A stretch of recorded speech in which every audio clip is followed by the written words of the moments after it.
Oh, man, y'all have a seat because this was one lengthy apology. Chrissy Teigen posted an apology to those she hurt with her past mean tweets and other behavior.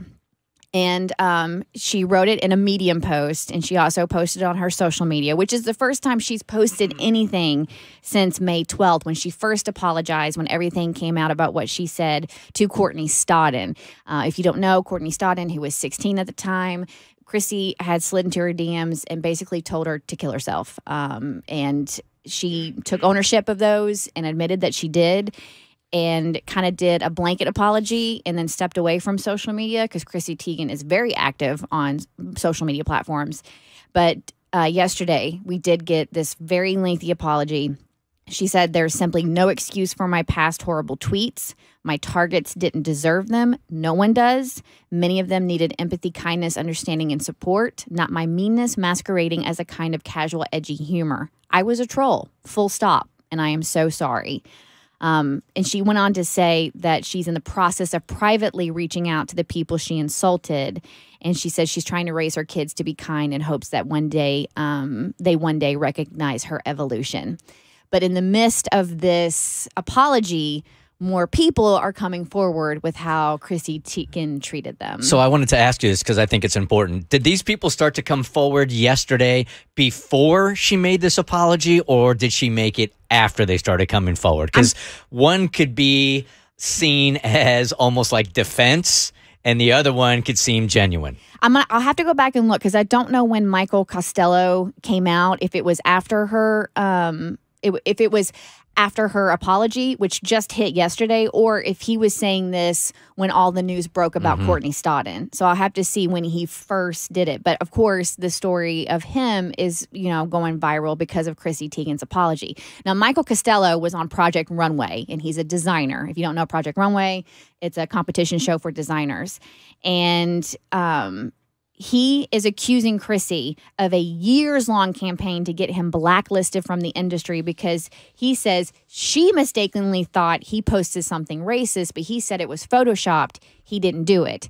She didn't believe him and instead started attacking him in his DMs.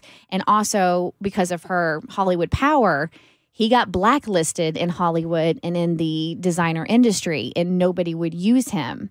And he said he has receipts.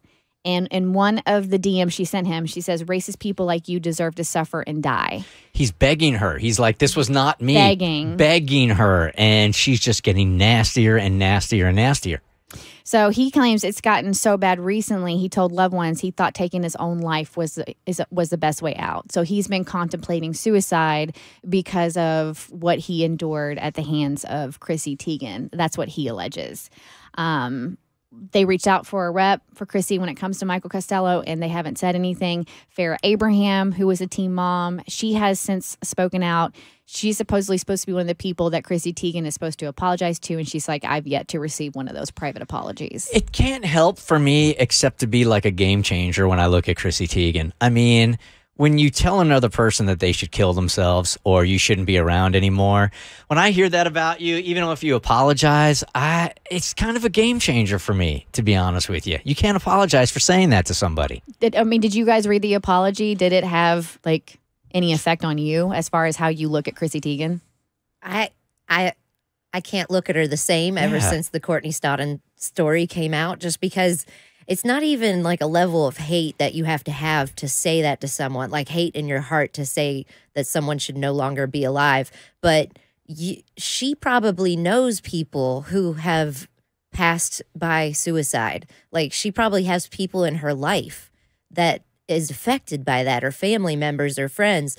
And for you to be so callous, and cavalier. With something so heavy, and the fact that these people have sat for years while her career has skyrocketed and she's got cookbooks and she's everywhere. Can you imagine if somebody told you, kill yourself, and then every time you went to Target, you saw their face?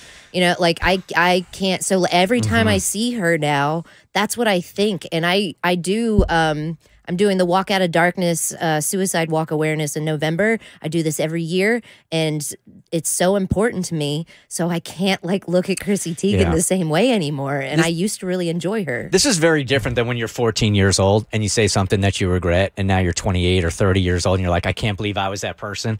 She was an adult when she said these things. She's just a mean girl. Right? Yeah. And she got busted and she said horrible things to people.